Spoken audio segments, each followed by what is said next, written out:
ډېر د خوشحالۍ ځای دی چې د داسې مجالسو تکرار راځي، داسې مجالس جوړیږي. تجارای افغان، صنعتکارای افغانستان حضوری پررنگی دارند و امروز اینجا نمایشگاهی که امیدواری هستیم که در سالهای آینده شاهد برگزاری نمایشگاه‌های بیشتری از این دست باشیم در بخش‌های مختلف. International media has pasted Afghanistan as non-secured country. امنیت نداری اینجا. اینطوری تبلیغات کرده بودن. But we have to do the counter publicity. نمایشگاه یک پلتفرمی است که دی تاجرها با هم نشست می داشته باشند، یکی دیگر را میشناسند، محصولاتشان را میبینند و اینمی یگانه راهی است که تجارت و دو جانبه رشد میکنند.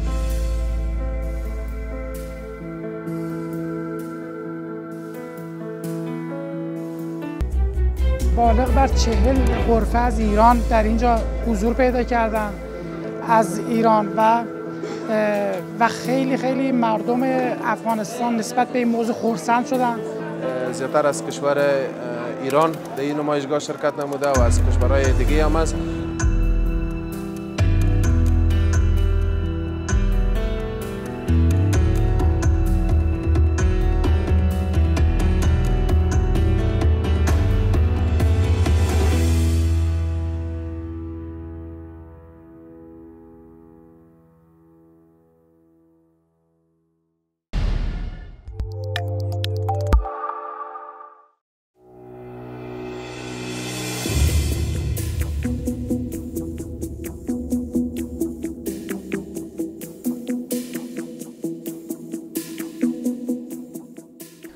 د انټرکنټیننټال نړیوال نندارتون دغه نندارتون د اسلامي امارات د لوړپوړو چارواکو په شتون کې پرانیستل شو.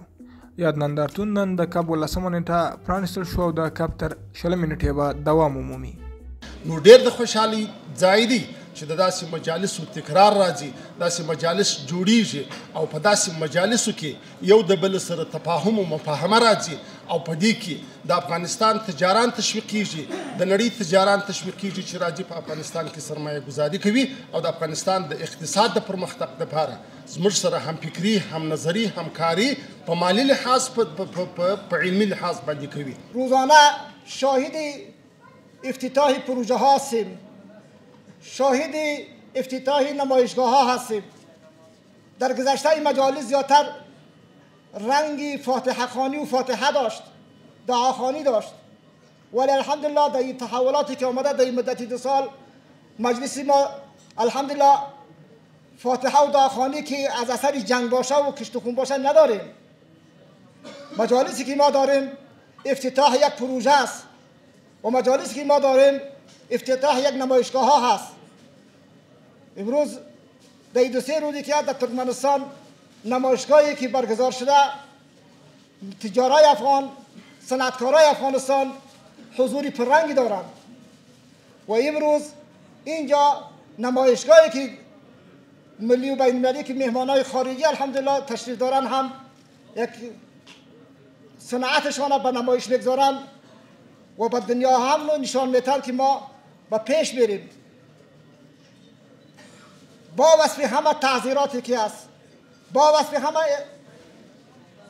یعنی مظالمی که هست، ولی ما دست پامون بند نیست، ما به پیش بریم. امیدواری هستیم که در سالهای آینده شاهد برگزاری نمایشگاه‌های بیشتری از این دست باشیم در بخش‌های مختلف. در روزهای آخرین سال روان خورشیدی هستیم در افغانستان. من این مدت داشتم فکر می‌کردم در این سال 1402 هیئت‌های مختلفی بین ایران و افغانستان تبادل شد در بخش‌های مختلف فرهنگی، مرزی، اقتصادی، کنسولی، اما بیشترین حجم تبادلات هیئت‌ها خوشبختانه در بخش اقتصادی و تجاری بود. من میتونم در واقع به یکی از مهمترین هیئت‌های اقتصادی که بین 2 کشور مبادله شد اشاره کنم و اون سفر چند ماه گذشته جناب ملا عبدالغنی برادر بود، معاون محترم اقتصادی ریاست الوزراء، که به اتفاق 3 تن از وزرای محترم دیگه افغانستان و گروه کثیری از تجار افغانستان به ایران سفر کردند. در فرصتی که برای ایشون وجود داشت و هیئت همراهشون، خوشبختانه مذاکرات و بازدیدهای خوبی رو در ایران گذراندن و توافقات خوبی رو هم در واقع به عنوان رهاورد اون هیئت به وجود اومد. د هیواد او بهرني سرمایه گذاران، صنعتګران او د فابریکو مالکان مکلفیت لري ترڅو د دې فرصتونو څخه پراخه استفاده وکړي او د کورني صنعت په وده، د تولیداتو معیاري کولو او د هیواد د ځوانانو د کارموندنې په برخه کې خپل مکلفیتونه ترسره کړي. د افغانستان اسلامي امارت د مشرتابه او ریاست الوزراء د درنو مقامونو لخوا د هیواد د صنعت او دلته په مختلفو برخو کې د سرمایه گذارۍ لپاره لازمي اسانتیاوې رامنځته سوي دي او هر ډول سهولتونه په دې برخه کې د اسلامي امارت له اولویتونو څخه دي. I'm very sorry to say that. I really apologize. There is international media has pasted Afghanistan as non-secured country. अमनियत ना दारी इंजा इन तुरी तबलीगात कर दे उधर. But we have to do the counter publicity. This is the first visit of mine to Kabul in Afghanistan. When I discussed this with my friends in India that I am visiting Afghanistan, they were all telling, why are you going there? Are you not scared? It's not a safe country. Amniyat na dari unja, chara miri unja. Shuma nemi tarsi, chara miri un. Like this, they have pasted. So my request with folded hands to the government of Afghanistan, do some publicity to erase this fear, psycho fear.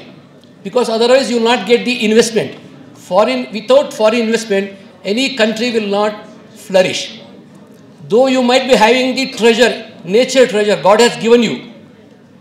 All minerals, the dry fruits, saffron, one of the best quality.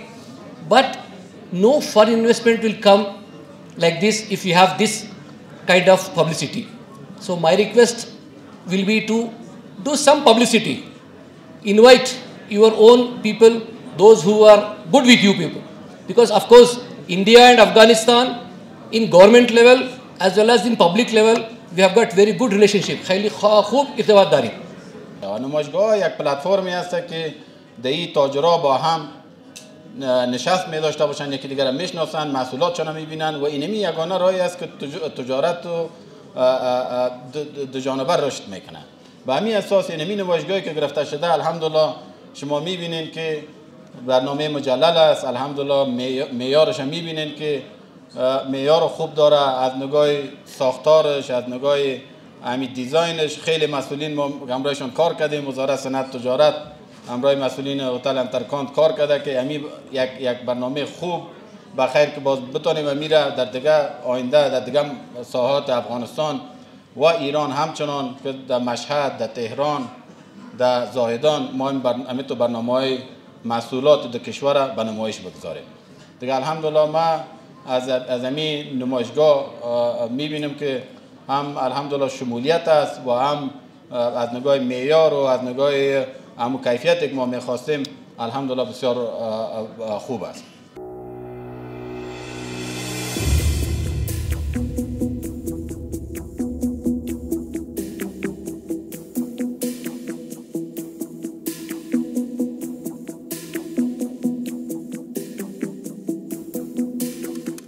په دغه نندارتون کې د ګاونډي هیواد ایران صنعتکارانو هم شتون درلوده. د هیواد صنعتکاران د دغه نندارتون په رایه اچولو څخه خوښي ښیي او د اسلامي امارت څخه هیله لري چې دا ډول نندارتونونه لا ډیر په لاره واچوي ترڅو خپل محصولات بازار ته عرضه کړي. بالغ بر 40 غرفه از ایران در اینجا حضور پیدا کردند از ایران و خیلی خیلی مردم افغانستان نسبت به این موضوع خرسند شدن. شاید ما با این حرکت بتونیم صنعت ایران رو به مردم افغانستان بشناسونیم و در کنار مردم افغانستان بتونیم دوشادوش مردم بتونیم از تجربیات چندین ساله‌ای که به صورت تحریم دانش و فناوری برای خودمون ایجاد کردیم این دانش رو به کشور شما انتقال بدیم. مردم ایران مردم افغانستان بسیار دوست دارن و هیچ مرزی ما بین ایران و افغانستان نیست. امیدواریم که با این حرکت نمایشگاه ها بتونیم اتحادی ما بین فرهیختگان ایران و افغانستان ایجاد کنیم. زیادتر از کشور ایران در این نمایشگاه شرکت نموده و از کشورهای دیگه هم است که اگر چنین نمایشگاهی از طرف دولت تشویق شود و برگزار شود دایر شود زیادتر تجارا و کسایی که در بخش سکتور خصوصی بخش تجارت بخش سرمایه گذاری که در بیرون افغانستان میکنن زیادتر تشویق میشن که در افغانستان سرمایه گذاری خود بکنن و ما از دولت تقاضای بیره داریم که چنین برنامه و چنین پروگرام‌های را جور بکنن سازماندهی بکنن که بتانیم زیادتر سرمایه گذاری و همو سرمایه که در بیرون افغانستان میتونن دمی بزنس انجام بدن میتونن در داخل افغانستان که یکی از بخش عطریات ما است که ما در بخش ریتیل در بخش لباس هم کار میکنیم که برند دیفاکتو مسئولیت برند دیفاکتو هم مربوط ما است که نمایندگی رسمی برند دیفاکتو در افغانستان است و به مو شکل در بخش زیادتر اگر همین برنامه‌ای باشه و دولت همراه ما همکار باشه در بخش سکتور خصوصی در بخش تجارت ما میتونیم برندهای دیگه را در بخش ریتیل در بخش کاسمتیکس در بخش پرفیوم در بخش لباس میتونیم زیادتر و زیادتر سرمایه گذاری بکنیم. نندارتون ته راغلي سیلانیان هم خوشاله دي او دوی هم له اسلامي امارت څخه د دا ډول نندارتونونو غوښتنه لري. ډېر زیات اغېزه کولی شي اوس چې ګوري ماشاءالله دا خلک وتې دي کورونو نه ګوري نوی مال ګوري د هر چا مال ګوري او دا همداسې موږ ته هم ګټه کوي خلک چې ګوري شی خوښوي او اخلي د موږ نه هم اخلي او د هغې هم دا کېږي چې نوی هر رقم شی ګوري ښه شی ترلاسه کولی شي.